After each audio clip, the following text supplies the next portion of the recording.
Hello दोस्तों, स्वागत है आपका PWC के एक और वीडियो में। और आज हम बताएंगे रॉ के रिजल्ट के बारे में। आज जो रॉ है उसमें क्या क्या हुआ और उसमें क्या क्या मैचेस थे, उनका रिजल्ट क्या है उसके बारे में बताएंगे। तो चलिए स्टार्ट करते हैं। रॉ की जो स्टार्ट थी सबसे पहले बॉबी लैशली ने की। Bobby Lashley United state champion बन गए हैं। उन्होंने आते ही जो है रॉ के ऑडियंस को एंटरटेन किया, बताया कि वो क्या फील कर रहे हैं अबाउट द चैम्पियनशिप। और क्योंकि 4 जुलाई है तो उसके बारे में भी उन्होंने थोड़ा सा बताया। बट जैसे ही कन्वर्सेशन चल रही थी इसी बीच में थ्योरी आ जाते हैं। थ्योरी थोड़े से नाराज़ होते हैं बॉबी लैशली से, क्योंकि उनको लगता है कि भाई मैं जो है मनी इन द बैंक बना हूँ और मैं youngest money in the bank हूँ, तो तुम क्यों एंट्रेंस कर रहे हो, रॉकी क्यों स्टार्ट कर रहे हो, वो तो मुझे करनी चाहिए। इसी बीच में थ्योरी जो है अपना पूरा प्लान भी बताते हैं। वो बताते हैं कि अपने बॉबी लैशली एंड थ्योरी के बीच में वो एक मैच चाहते हैं जो कि होगा लास्ट मैन स्टैंडिंग मैच।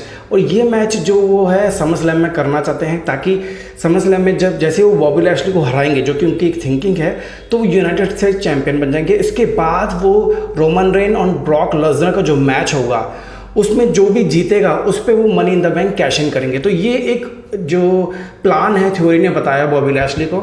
इसके बाद जो है बॉबी लैशली ने बोला कि भाई तुम समर स्लैम तक पहुंच पाओगे, उसके बाद ही तो ये सब हो पाएगा, बट मैं तुम्हें पहुंचने नहीं दूंगा। इतने में क्या हुआ कि जो थ्योरी है उन्होंने अपना ब्रीफ केस जो है बॉबी लैशली पर फेंका, तो बॉबी लैशली को थोड़ा डिस्ट्रक्शन हुआ और उसी में जो है थ्योरी ने बॉबी लैशली को पंच मार दिया। इसके बाद बॉबी लैशली पे उन्होंने जो है जो ब्रीफ केस है उससे भी कई बार मारा, बट क्योंकि ऑफकोर्स बॉबी लैशली बहुत पावरफुल है तो उन्होंने कम बैक किया है, उन्होंने थ्योरी को मारा। तो इस तरीके से जो पहला सेगमेंट था रॉ का वो एंड हुआ। उसके बाद जो मैच था वो था मिस्टीरियोस का जजमेंट डे के साथ। जजमेंट डे में आप देखते हैं फिन बैलर और डेमिन प्रीस्ट थे और रे मिस्टीरियोस थे। इनके बीच में फाइट हुई। फाइट स्टार्ट होने से पहले ही जजमेंट डे ने मिस्टीरियस पे अटैक कर दिया ताकि उनको एक एडवांटेज मिल जाए ये फाइट। बट रे मिस्टीरियस ने और जो उनका बेटा है उन्होंने कम बैक किया और उन्होंने एक अच्छी फाइट दी दोनों को, डेमिन प्रीस्ट और फिन बैलर को। बट इस मैच के दौरान हमें कई ऐसे मोमेंट आए जिसमें एडी गुerrero की छवि दिखी। जैसे कि एक मोमेंट ऐसा था जिसमें मिस्टीरियस जो है फ्रॉग स्प्लैश करने वाले हैं फिन बैलर पे, तो उन्होंने जो एक स्टाइल होती है एडी गुerrero की वो की, ठीक है। उसके बाद जो है डेमिन प्रीस्ट ने क्या करा कि रेफरी को डिस्ट्रैक्ट करके चेयर अंदर पास कर दी फिन बैलर को ताकि वो मिस्टीरियो को मारे। तो जैसे ही वो मिस्टीरियो को मारने जा रहे थे इतने में डोमिनिक मिस्टीरियो पीछे से आ जाते हैं, तो वो डोमिनिक मिस्टीरियो से चेयर खींचते हैं, तो फिन बैलर जो है उसको चेयर से थोड़ा पुश करके उसको हटा देते हैं। तो इतने में जो है मिस्टीरियो खड़ा हो जाता है, तो मिस्टीरियो एकदम से हाथ पीछे कर देता है एंड सडनली वो खुद ही गिर जाता है, जैसे एडी गुerrero पहले गिरते थे।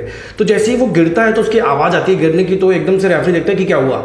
तो इस समय रे मिस्टीरियो नीचे गिरा हुआ है और फिन बैलर के हाथ में चेयर है। तो ये एक वो सेगमेंट है जो अगर आप पुराने फैंस होंगे रेसलिंग के तो आपने देखा होगा कि एडी गुerrero ऐसे ही जीतते थे कई मैचेस, जिसे वो कहते थे लाई, चीट एंड स्टीलिंग। तो रेफरी देख लेते हैं कि भाई उनको लगता है कि फिन बैलर ने चेयर मारी रे मिस्टीरियो को, तभी वो जो है गिर गया है, तो इस कारण से ये डिस्क्वालिफिकेशन मैच हो गया है। तो वो रिंग बजवा देते हैं और बोलते हैं कि भाई मिस्टीरियस जो है जीत गए हैं बिकॉज फिन बैलर ने डिस्क्वालीफाई किया है, उसने चेयर मारा है।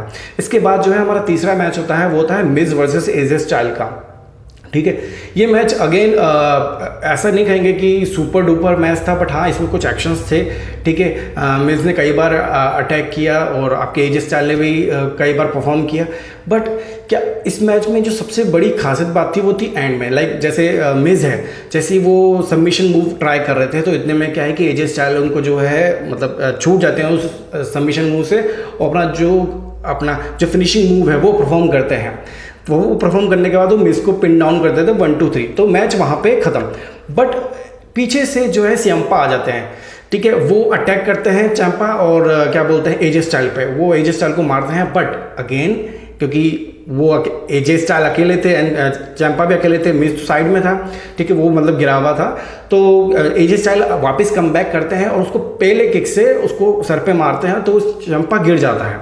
तो जैसे ही वो मिज एजे स्टाइल खड़े होते हैं पीछे से मिज आ जाता है। मिज उनको पकड़ के अपना फिनिशर मूव जो होता है स्कॉल क्रशिंग फिनाले, तो वो उस पर परफॉर्म कर देता है। तो इस तरीके से जो है एजे स्टाइल को वो दोनों बेसिकली 1 by 1 बीट डाउन कर देते हैं।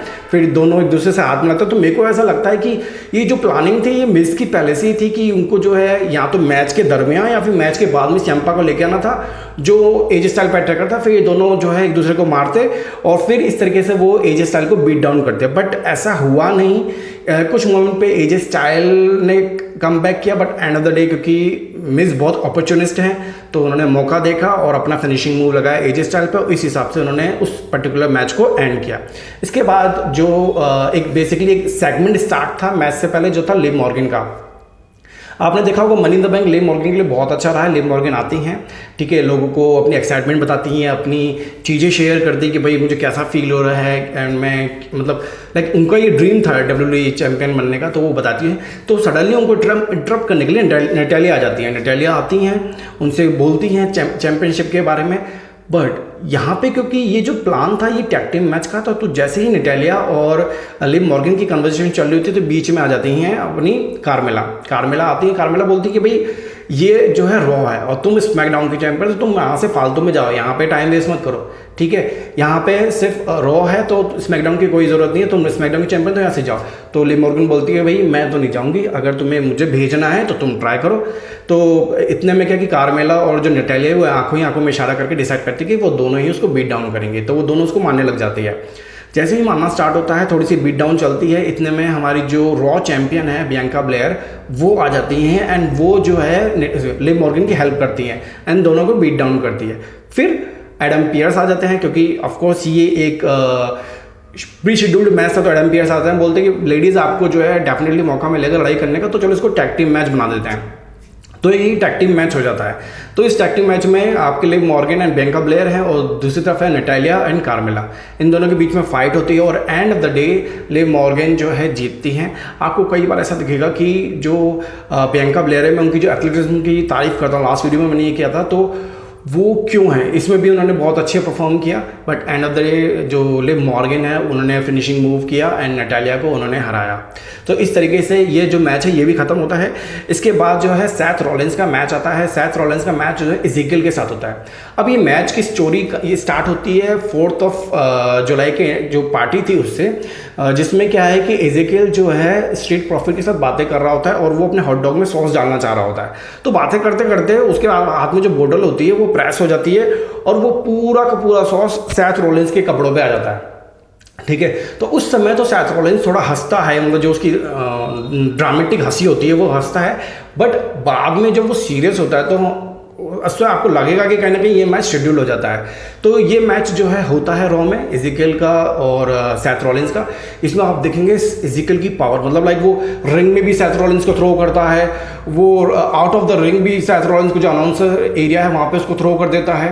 तो इस तरीके से वो अपनी पावर को शो करता है। बट एक जो एंडिंग मूव हो रहा होता है तो उसमें क्या है कि जो इज़ेकियल है वो बैक स्लाइड करता है सेथ रॉलिंस को जीतने के लिए, बट जैसे ही काउंट स्टार्ट होता है तो सेथ रॉलिंस उस मूव को डिसकंटिन्यू कर देता है। तो जैसे ही वो हटता है साइड में तो इज़ेकियल जो है जल्दी उठने की जगह थोड़ा सा लेट उठता है, तो उसकी गर्दन थोड़ी नीचे होती है। तो इतने में जो है अपॉर्चुनिस्टिक अपने सेथ रॉलिंस देख लेते हैं कि भैया ये एकदम परफेक्ट पोजीशन में है, तो उस पर टूम स्ट्रॉन्ग कर देते हैं। टॉन्ग जैसे स्टैम्प करते हैं तो वो गिर जाता है और उस पर अपन काउंटिंग करते हैं, क्योंकि वो उसका फिनिशिंग मूव है तो वो ऑफकोर्स काउंटिंग तो होनी थी, तो वो काउंटिंग करते हैं और वहाँ पे इज़ेकियल सेथ रॉलिंस से हार जाता है। फिर जो सेथ रॉलिंस है वो अपने जा रहे होते हैं बैक स्टेज पे, बट उनको लगता है कि यार अभी मैच जो है मतलब लाइक अभी इसको मैं ऐसा नहीं छोड़ूंगा, मैं इसको कुछ और भी करूंगा। तो वापस से जो है स्टॉर्म करने के लिए आते हैं। जैसे वो एक रिंग के एक कोने से दूसरे कोने में जो इज़ेकियल होता है वहाँ पे स्टॉर्म करने जा रहे हैं, बीच में आ जाते हैं हमारे आरकेओ एक्सपर्ट, जो न्यू आरकेओ एक्सपर्ट है हमारे, वो है रिडल। तो रिडल आते हैं और एक बहुत अच्छा परफेक्ट कह सकते हैं, जैसे रैंडी ऑर्टन मारता है हमेशा आरकेओ, वैसा आरकेओ करते हैं एंड सेथ रॉलिंस को वहाँ बीट डाउन कर देता है। मैंने आपको कहा था कल की वीडियो में भी कि जो मनी इन द बैंक है उसमें लैडर के टॉप से जो है रिडल जो है आरकेओ करते हैं सेथ रॉलिंस पे, और वैसे ही आरकेओ जो है उन्होंने इस वीक रॉ में भी मूव किया। जैसे ही सेथ रॉलिंस स्टॉर्म करने जाते हैं वो उस पर आरकेओ कर देते हैं और ऑडियंस पागल हो जाती हैं, ठीक है। ऑफकोर्स क्योंकि ये रिडल का फिनिशिंग मूव नहीं है, ये रैंडी ऑर्टन का, बट स्टिल वो आजकल यूज़ कर रहे हैं एंड रैंडी ऑर्टन ने भी उनको मतलब लाइक परमिशन सी दे रखी है, तो वो आरकेओ करते हैं। और इस हिसाब से मुझे ऐसा लग रहा है कि इनकी राइवलरी जो है वो चलेगी और जहाँ तक है वो समर स्लैम में भी जाएगी। इसके बाद जो है हमारा 6 मैन टैग टीम मैच होता है, जिसमें Bobby Lashley plus street profit team होते हैं, जिनका मैच होता है अल्फा अकेडमी के साथ और थ्योरी के साथ। ये मैच स्टार्ट होता है, ठीक है।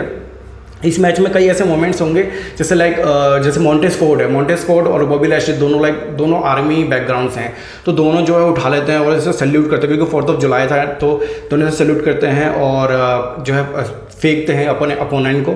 तो इस तरीके से उन्होंने मैच को आगे बढ़ाया। एक मोमेंट ऐसा था जहाँ पे जो थ्योरी है वो अनाउंसिंग टेबल के वहाँ था, ठीक है, और अपने जो डॉकिंस साइड में से भाग के आते हैं और शोल्डर से थ्योरी को मतलब ऐसे, जैसे पहले अगर आपने देखा ब्रॉन स्ट्रोमैन करता था, ब्रॉन स्ट्रोमैन जो ऐसे भगता था और लोगों को अपने कंधों से गिराता था, तो वैसे ही हुआ। डॉकिंस ने क्या हुआ, भगते हुए जो है अपने कंधे से जो थ्योरी उसको पुश किया, तो वो जैसे ही भिड़े दोनों, तो थ्योरी जो है जो अनाउंसिंग डेस्क के वहाँ से पीछे की तरफ गिर गए साइड में, तो इतना पावरफुल था। इसके बाद जो है मैच वापस कंटिन्यू हुआ। मैच कंटिन्यू होने के बाद जो है आपके बॉबी लैशली है, उन्होंने स्पेयर करके उन्होंने उस मैच को ख़त्म किया।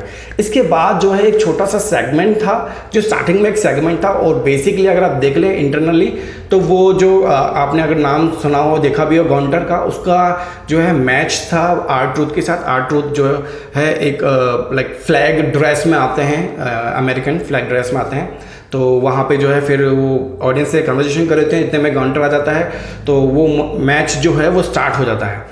इसके बाद आर-ट्रूथ ने थोड़ी सी फाइट की, बिल्कुल थोड़ी सी फाइट की, बट आप जानते हैं कि गॉन्टर जो है कितना मतलब पावरफुल है, कितना एज कम्पेयर टू आर-ट्रूथ, लंबा चौड़ा हट्टा कट्टा पहलवान जैसा है, तो उसने जो है आर-ट्रूथ को हराया और वहाँ पे वो मतलब अपनी एक प्रेजेंस गिनाना चाह रहा था। वो इंटरकॉन्टिनेंटल चैंपियन है वो, तो अपनी एक प्रेजेंस गिनाना चाह रहा था, तो इसलिए उन्होंने आर-ट्रूथ को मारा और मैच वो जीत लिया। इसके बाद हमारा जो लास्ट मैच था वो था नो होल्ड्स बार्ड। तो इस मैच में आप कुछ भी यूज़ कर सकते हो, और ये मैच था आस्का के बीच में और बेकी लिंच के बीच में, ठीक है। ये मैच स्टार्ट होता है तो मतलब बेकी लिंच पहले से ही चेयर ले लेती है और आस्का जो है जो ट्रैश कैन होता है सिल्वर कलर का वो लेके आती है, ठीक है। मैच स्टार्ट होता है, दोनों कभी एक दूसरे को चेयर से मार रहे हैं, कभी उठा के पटक रहे हैं। तो इतने में क्या है कि आप जो आस्का है मतलब उसने कई बार कोशिश की बेकी लिंच को, जैसे वो उन्होंने एक टेबल निकाली थी टेबल पे मारने की, बट वो सक्सेसफुल नहीं हो पाया आस्का की तरफ से। फिर जो बेकी लिंच है उन्होंने कोशिश की कि भाई आस्का को गिराएं, बट जो अनाउंसिंग टेबल है उस पर भी वो सक्सेसफुल नहीं हो पाया। फिर एक सेगमेंट ऐसा आता है कि जैसे आस्का जो है जो रिंग है उसके नीचे से एक जापानीज छतरी निकालती हैं और वो कोशिश करती है कि छतरी से जो है बेकी लिंच को मारे, तो बेकी लिंच उसको पकड़ लेती है और उसको छीन लेती है।